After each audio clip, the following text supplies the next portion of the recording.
Hi friends, எல்லோரும் எப்படி இருக்கிறீங்க? இப்போ அடுத்த லெசன் நம்ம வந்துட்டோம். வேகமாக நம்ம லெசன்ஸ் எல்லாம் கடந்து போயிட்டே இருக்கிறோம். இப்போ இந்த லெசன் வந்து அவுட்புட் டிவைஸஸை பற்றி.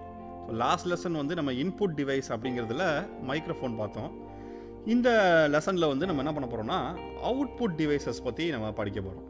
ஸோ அவுட்புட் டிவைஸஸில் நம்மளுக்கு ஹெல்ப்ஃபுல்லாக இருக்க அவுட்புட் டிவைஸஸ் என்னென்ன, ஸ்டூடியோக்கு என்னென்ன தேவைப்படுது அப்படின்னு படிக்க போகிறோம். ஸோ சின்ன ப்ரேயரோட இந்த செஷன் நம்ம ஸ்டார்ட் பண்ணலாம். கண்களை மூடி தலையை தாழ்த்தி, ஸ்தோத்திரம் கர்த்தாவே, நன்றியோடு துதிக்கிறோம் ஆண்டவரே. இந்த செஷனை நீங்கள் ஆசீர்வதிங்க. உங்கள் காரம் எப்போதும் இங்கே கூட இருக்கதான உணர செய்யுங்க.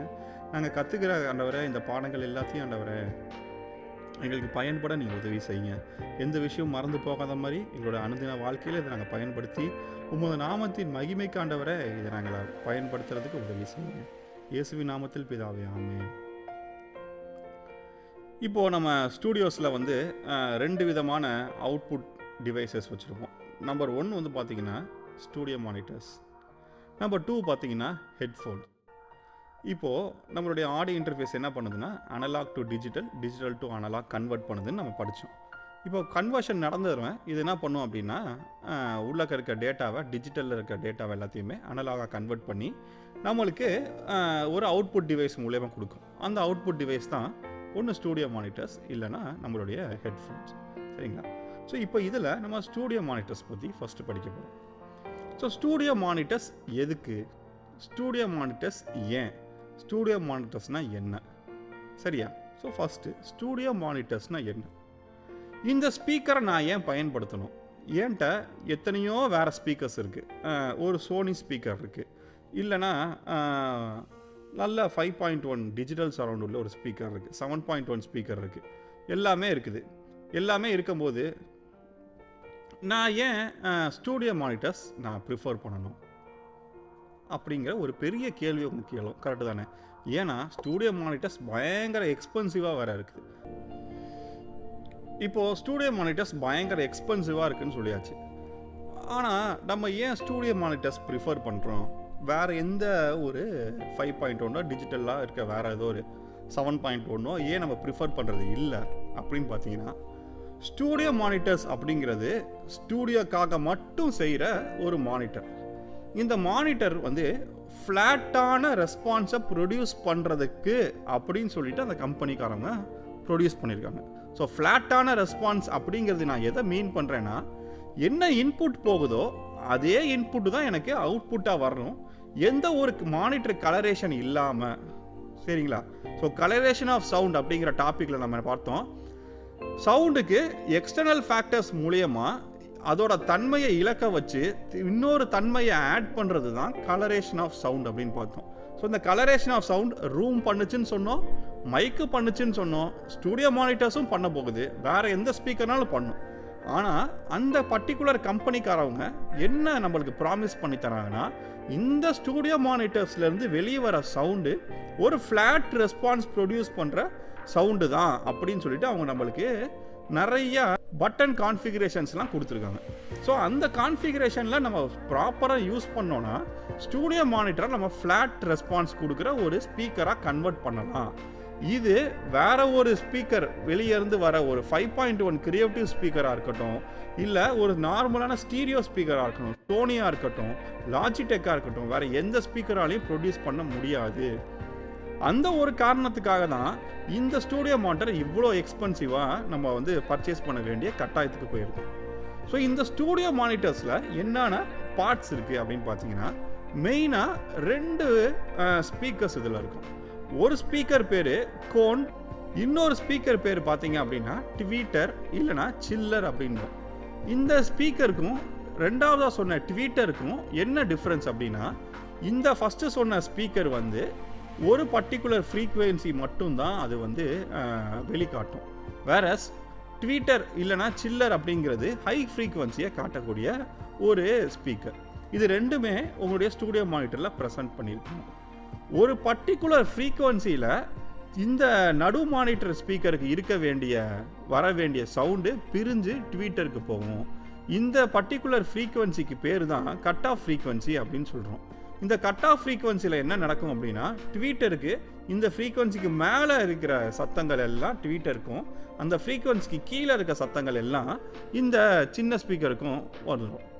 இப்போது ஒரு மானிட்டர் ஸ்பீக்கரை நீங்கள் பர்ச்சேஸ் பண்ணுறீங்கன்னு வச்சுக்கோங்களேன், நீங்கள் என்னென்ன விஷயத்தை பார்க்கணும் அப்படிங்கிறத நோட் பண்ணிக்கோங்க. ஒரு மானிட்டர் ஸ்பீக்கர் நீங்கள் வாங்கும்போது நீங்கள் நோட் பண்ண வேண்டிய விஷயம், இந்த பர்டிகுலர் மானிட்டர் ஸ்பீக்கர் எந்த ஃப்ரீக்குவன்சிலேருந்து எந்த ஃப்ரீக்குவன்சி வரைக்கும் சவுண்டு பண்ணும் அப்படிங்கிறத அவங்க நோட் பண்ணியிருப்பாங்க. அதை நீங்கள் கண்டிப்பாக பார்த்து தான் வாங்கணும்.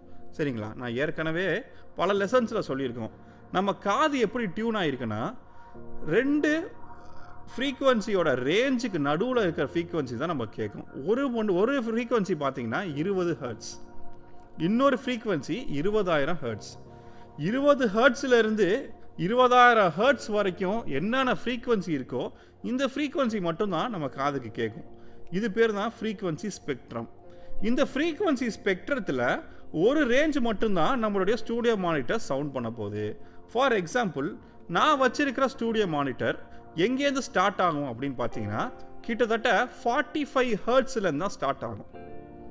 45 ஹெர்ட்ஸ்லேருந்து எனக்கு 20,000 கிலோ ஹெர்ட்ஸையும் காட்டுது. சரிங்களா? ஸோ 45க்கு கீழே இருக்கிற சவுண்டு என்னோடய ஸ்பீக்கரால் ப்ரொடியூஸ் பண்ண முடியாது. இதுக்கு முந்தின நான் ஒரு ஸ்பீக்கர் வச்சுருந்தேன். அந்த ஸ்பீக்கர் பார்த்தீங்கன்னா கிட்டத்தட்ட 80 ஹெர்ட்ஸ்லேருந்து தான் ஸ்டார்ட் பண்ணும். 80 ஹெர்ட்ஸ்லேருந்து ஸ்டார்ட் பண்ணுச்சுன்னா 20 ஹெர்ட்ஸ்லேருந்து 79 ஹெர்ட்ஸ் வரைக்கும் என்ன நடக்குதுன்னு என்னால் என் ஸ்பீக்கரால் சொல்லவே முடியாது. ஸோ அப்படி சொல்ல முடியாத பட்சத்தில் என்னால் அந்த சவுண்டை கேட்க முடியாது. கேட்க முடியாத பட்சத்தில் அந்த ஃப்ரீக்குவன்சியில் என்ன நடக்குதுங்கிறது எனக்கு தெரியறதுக்கு வாய்ப்பே இல்லை. இந்த மாதிரி ஒரு சிச்சுவேஷன் இருக்குது அப்படின்னா, நீங்கள் ஸ்பீக்கர் வாங்கும் போதே எனக்கு இந்த ரேஞ்சிலேருந்து இந்த ரேஞ்ச் வரைக்கும் ஸ்பீக்கர்ஸ் இருந்தால் ஓகே அப்படின்னு சொல்லிட்டு பிளான் பண்ணி வாங்கணும். பிளான் பண்ணும்போது ஸ்பீக்கரோட விஷயத்தில் என்னன்னா, லோஸை இறங்க அதாவது ஃப்ரீக்குவன்சி வந்து கம்மியாயிட்டு போக போக அதோட விலை இன்க்ரீஸ் ஆகிட்டே போகும். இப்போ 80 ஹெர்ட்ஸ்லேருந்து காட்டக்கூடிய அந்த ஸ்பீக்கர் எவ்வளோ அமௌண்ட்டோ அந்த அமௌண்ட்டோட அதிகமாக இருக்கும் 45 ஹெர்ட்ஸ்லேருந்து காட்ட வேண்டிய அந்த ஸ்பீக்கர். ஸோ அப்போது நீங்கள் என்ன பண்ணணும்னா, பட்ஜெட்டும் உங்களுக்கு ஒரு ப்ராப்ளமாக இருந்துச்சுன்னா நீங்கள் இதை காம்பன்சேட் பண்ணி ஆக வேண்டும். எப்படி காம்பன்சேட் பண்ணுறதுன்னு நான் சொல்கிறேன். சில ஸ்டூடியோஸ் வந்து சப் வச்சு பழகிருப்பாங்க. சப் அப்படிங்கிறது சப் ஊஃபர் டினோட் பண்ணுது. ஸோ சப் ஊஃபர் என்னென்ன ஃப்ரீக்குவன்சியை காட்டும்னா, கிட்டத்தட்ட 20 ஹெர்ட்ஸ்லேருந்து ஒரு 80 to 100 ஹெர்ட்ஸ் வரைக்கும் சவுண்ட் எல்லாத்தையுமே என்ன பண்ணணும்னா சப்பு காட்டும். இன்கேஸ் உங்களுடைய மானிட்டர் ஸ்பீக்கர் 70 ஹெர்ட்ஸ்லேருந்து ஸ்டார்ட் ஆகுதுன்னு வச்சுக்கோங்களேன், நீங்கள் ஒரு சப்பு வாங்கி வச்சுக்கலாம். ஸோ சப்பில் என்ன காட்டும்னா 20லேருந்து 80 ஹெர்ட்ஸ் வரைக்கும் காட்டும். உங்களுடைய மானிட்டர் ஸ்பீக்கர் 80 ஹெர்ட்ஸ்லேருந்து 20,000 ஹெர்ட்ஸ் வரைக்கும் காட்டும். உங்களுடைய டோட்டல் ஃப்ரீக்குவன்சி ஸ்பெக்ட்ரமும் நீங்கள் வச்சுருக்க செட்டப்பில் தெரிஞ்சிடும். இன்கேஸ் சப்பு என்னால் வைக்க முடியலை அப்படின்னு ஒரு சிச்சுவேஷன் உங்களுக்கு வந்துச்சுன்னா நீங்கள் என்ன பண்ணிக்கலாம் அப்படின்னு சொன்னால், சப்பு வைக்காமல் உங்களுடைய ஹெட்ஃபோன்ஸை நீங்கள் பயன்படுத்திக்கலாம். இந்த ஹெட்ஃபோன்ஸை பற்றி நம்ம இன்னும் கொஞ்சம் நேரத்தில் பார்ப்போம். ஸ்டூடியோ மானிட்டர்ஸ் நம்ம கம்ப்ளீட் பண்ணிவிடுவோம். இப்போ இந்த ஸ்டூடியோ மானிட்டரில் இன்னொரு ப்ராப்ளம் இருக்குது. என்னன்னா, அந்த ஸ்டூடியோ மானிட்டரில் இருக்கிற இன்பில்டாக இருக்கிற ஒரு ஊஃபர். அந்த ஊஃபர் வந்து சில ஸ்டூடியோ மானிட்டரில் முன்னால் இருக்கும், சில ஸ்டூடியோ மானிட்டரில் பின்னால் இருக்கும். நீங்கள் வாங்குகிற ஸ்டூடியோ மானிட்டரில் முன்னால் இருக்கா பின்னால் இருக்கா அப்படிங்கிறத பார்த்து வாங்குங்க. ஏன்னா ஸ்டூடியோ மானிட்டரோட ஊஃபர் தான் சவுண்டை வந்து வெளியே தள்ளுது. ஸோ வெளியே தள்ளும் போது என்ன ஆகும் அப்படின்னா, அந்த இடத்துல ப்ரெஷர் அதிகமாக இருக்கும். அதிகமாக இருக்கிற இடத்த நீங்கள் கண்டிப்பாக ட்ரீட் பண்ணி ஆகணும். நம்ம ஏற்கனவே படித்த லெசன் அக்கௌஸ்டிக் ட்ரீட்மெண்ட் ஞாபகம் இருக்கா? இப்போது உங்களுடைய ஸ்டூடியோ மானிட்டரில் ஊஃபர் முன்னாடி இருக்குன்னு வச்சுக்கோங்களேன், பிரச்சனையே இல்லை.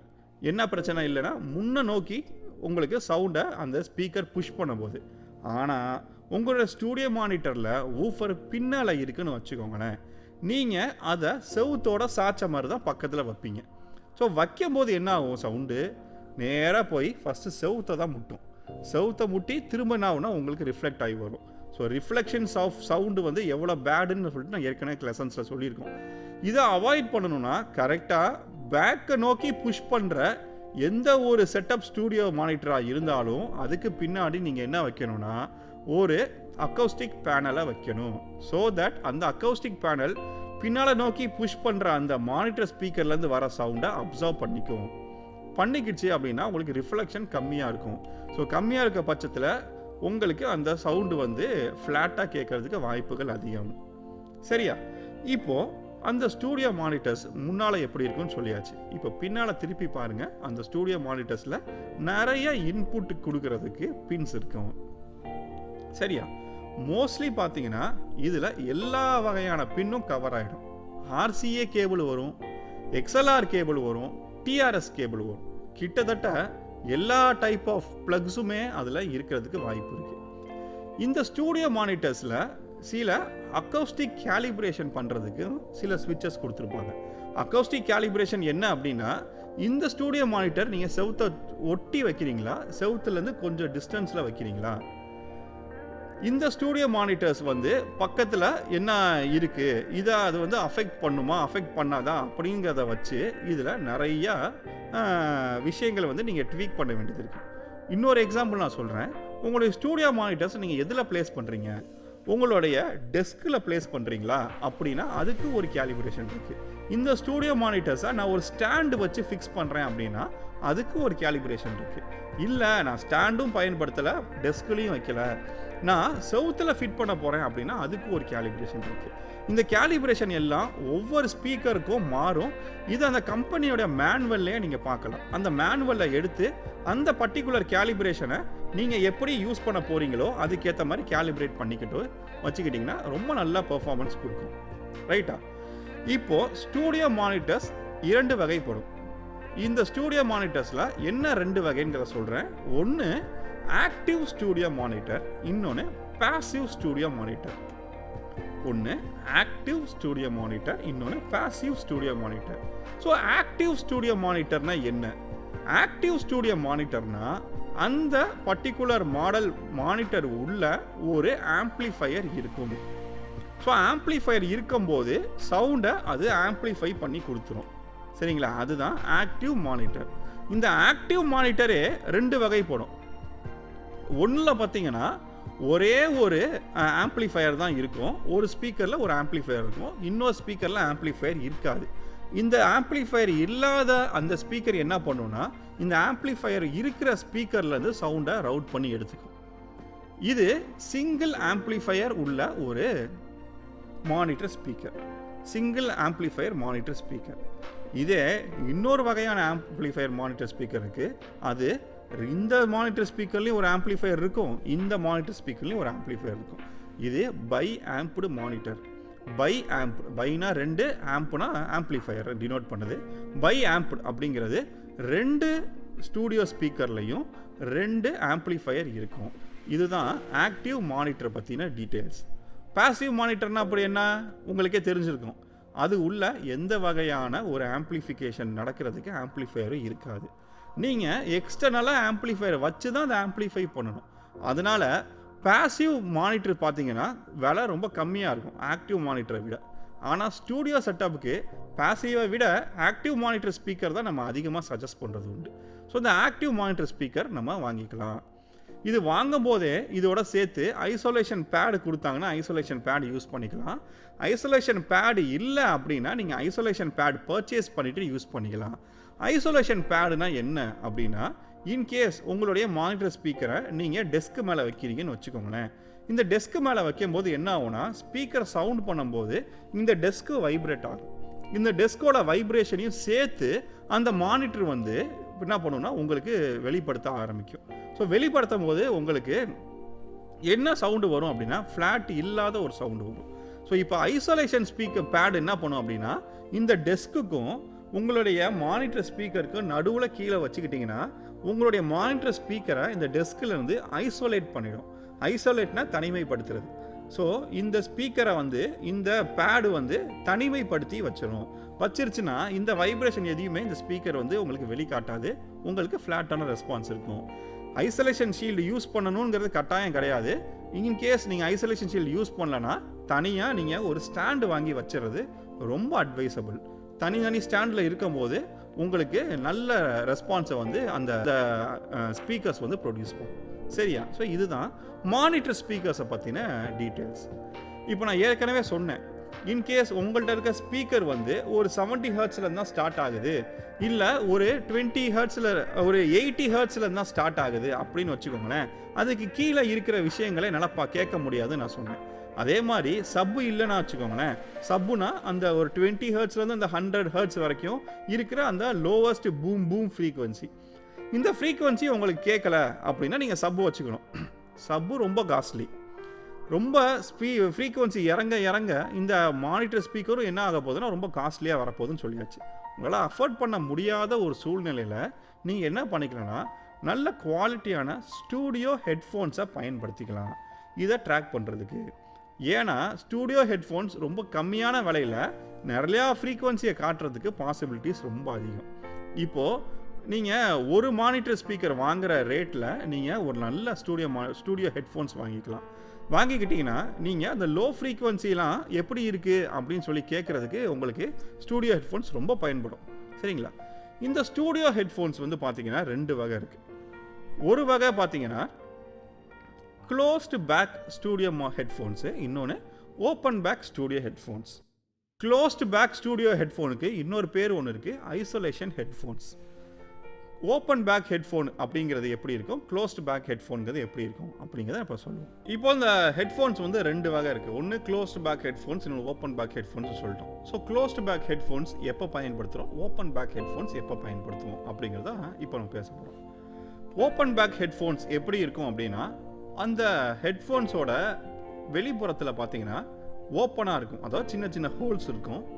இந்த ஹோல்ஸ் இருக்கனால இந்த ஹெட்ஃபோன் வந்து என்வாயர்மெண்ட்டோட ஒரு சின்ன கனெக்ஷனில் இருக்கும். எந்த என்வாயர்மெண்ட்டில் நீங்கள் கேட்குறீங்களோ அந்த ரூமில் இருக்கிற அந்த ஆம்பியன்ஸ் வந்து கொஞ்சம் இந்த ஹெட்ஃபோன்ஸ்குள்ளே லீக் ஆகி வரும். ஆனால் க்ளோஸ்டு பேக் ஹெட்ஃபோன்ஸ் அப்படி கிடையாது. அதனால தான் இதுக்கு பேர் ஐசோலேஷன் ஹெட்ஃபோன்ஸ்னு சொல்கிறோம். இந்த ஐசோலேஷன் ஹெட்ஃபோன்ஸ் பார்த்தீங்கன்னா நல்ல திக்கான ரப்பர் பேட் மாதிரி போட்டிருப்பாங்க. இதில் எந்த வகை ஹோல்ஸோ போர்ஸோ எதுவுமே இருக்காது, நல்லா க்ளோஸ் ஆகிருக்கும். ஸோ இந்த ஹெட்ஃபோன்ஸை வந்து நீங்கள் எந்த மீடியத்தில் பயன்படுத்தினாலும் ஒரே மாதிரி தான் சவுண்ட் பண்ணும்போது வெளியே இருந்து எந்த எக்ஸ்டர்னல் இன்ஃப்ளூயன்ஸையும் அதை உள்ளே கொண்டு வரவே வராது. மிக்சிங் அண்ட் மாஸ்டரிங் பர்பஸுக்கு இந்த க்ளோஸ்டு பேக் ஹெட்ஃபோன்ஸ் ரொம்ப ஹெல்ப்ஃபுல்லாக இருக்கும். வேறஸ் ஐசோலேஷன் ஹெட்ஃபோன் இல்லாத இந்த ஓப்பன் பேக் ஹெட்ஃபோன் இருக்குது பார்த்தீங்களா, இது ட்ராக் பண்ணுறதுக்கு ஹெல்ப்ஃபுல்லாக இருக்கும். ட்ராக் பண்ணுறது அப்படிங்கிறது நான் ஒரு கிட்டார் வாசிக்க போது நான் போட்டுக்கிட்டு என்ன நான் வாசிக்கிறேன் அப்படிங்கிறத கேட்குறது தான் ட்ராக் பண்ணுறது. இல்லைன்னா ஒரு பாட்டு பாடும்போது நான் பாடுற பாட்டு எனக்கு திரும்ப கேட்கணும் பார்த்தீங்களா, இல்லை ஏற்கனவே ரெக்கார்டடாக இருக்கிற அந்த ட்ராக்ஸ் எல்லாம் வந்து எனக்கு கேட்கணும்ல, இதை பேர் தான் ட்ராக்கிங் அப்படின்னு சொல்கிறோம். ஸோ பாட்டு பாடும்போது எனக்கு கேட்குது, இல்லைனா இன்னொருத்தவங்க பாட்டு பாடிட்டு இருக்காங்க, வோக்கல் பூத்தில் பாடுறாங்க, அதை நான் கேட்கணும். நான் ஒரு மிக்ஸ் இன்ஜினியராக நான் இங்கே உட்காந்துட்டு அவங்க பாடுறது சரிதானா, அவங்க வாசிக்கிறது சரிதானான்னு சொல்லிட்டு நான் இங்கேருந்து கேட்குறேன் பார்த்தீங்களா. இதுக்கு ஓப்பன் பேக்டு ஹெட்ஃபோன்ஸ் ரொம்ப யூஸ்ஃபுல்லாக இருக்கும். வேறஸ் க்ளோஸ்டு பேக் ஹெட்ஃபோன்ஸ் வந்து பார்த்தீங்கன்னா மிக்சிங் அண்ட் மாஸ்டரிங் பர்பஸ்க்கு தான் ரொம்ப ப்ரிடாமினண்ட்டாக நாங்கள் யூஸ் பண்ணுறோம். இந்த 2 ஹெட்ஃபோன்ஸும் நீங்கள் ரொம்ப கம்மியான விலைக்கு ஸ்டூடியோ மானிட்டர்ஸ் காட்டாத ஃப்ரீக்குவன்சியெல்லாம் பார்த்துக்கிறதுக்கு நீங்கள் ஹெல்ப்ஃபுல்லாக இருக்கும். ஒரு ஸ்டூடியோ மானிட்டர்ஸும் இருக்கணும், ஹெட்ஃபோன்ஸும் இருக்கணும், 2மே இருக்கணும். அதிகமாக ஹெட்ஃபோன்ஸ் பயன்படுத்துகிறத நம்ம கம்மி பண்ண வேண்டும். ஏன்னா அதிக நேரம் நீங்கள் ஹெட்ஃபோன்ஸை கேட்கும்போது உங்கள் காது வந்து ரொம்ப பாதிக்கும் போது உங்களுக்கு ஃப்ரீக்குவன்சி கேட்குற அந்த திறனையே நீங்கள் வந்து இழந்துருவீங்க. எனக்கு தெரிஞ்சு என் ஃப்ரெண்டு ஒருத்தர் இருக்கிறாரு, அந்த ஃப்ரெண்டு வந்து அதிகமாக ஹெட்ஃபோன்ஸ் போட்டு பயன்படுத்துறதுனால அவருக்கு சில பர்டிகுலர் ஃப்ரீக்குவன்சி வந்து கேட்காது, சில பர்டிகுலர் ஃப்ரீக்குவன்சி வந்து அவருக்கு அதிகமாக கேட்கும். அதனால் அவர் ரொம்ப இப்போது ஸ்டூடியோ வச்சு ரன் பண்ணுறதுக்கு ரொம்ப கஷ்டப்படுறாரு. அதனால் நீங்கள் என்ன பண்ணிக்கோங்கன்னா, உங்களுடைய ஹெட்ஃபோன்ஸ் நீங்கள் பயன்படுத்துகிறவராக இருந்தீங்கன்னா ஒரு 10 minutes ஒன்ஸ் ஒரு ஃப்ரீக்வெண்ட் இன்டர்வல் எடுத்துக்கோங்க. இன்டர்வல் எடுத்திங்கன்னா உங்கள் காது திரும்ப என்ன ஆகும்னா ஒரு நார்மல் பொசிஷனுக்கு வந்துடும்.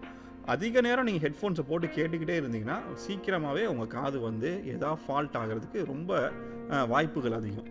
நான் ஏற்கனவே சொன்ன மாதிரி காது தான் இந்த ஸ்டூடியோ ரன் பண்ணுறதுக்கு நம்மளுக்கு ரொம்ப உதவ போகுது. அந்த காதை நம்ம கெடுத்துக்கிட்டோன்னா இது வந்து ஒரு இர்ரிவர்சபிள் எஃபெக்டை வந்து நம்ம காதுக்கு ஏற்படுத்திடும். திரும்ப நீங்கள் என்ன தான் பண்ணாலும் இந்த திறனை உங்களால் திரும்ப கொண்டு வர முடியாது. அதனால் ஸ்டூடியோ மானிட்டர்ஸும் ஒரு ஸ்டூடியோக்கு வேணும், ஹெட்ஃபோன்ஸும் ஒரு ஸ்டூடியோக்கு வேணும். 2மே இருந்தால் தான் நீங்கள் ஒரு நல்ல மிக்ஸையோ இல்லை ஒரு மாஸ்டரையோ நம்ம என்ன பண்ண முடியும்னா ஒரு நல்ல பெர்ஃபார்மன்ஸையும் நம்ம கொடுக்க முடியும். சரிங்களா? நல்ல மியூசிக் பண்ணுங்கள், ஆண்டவருக்காக எழுந்து ஓடுவோம். தேங்க்யூ.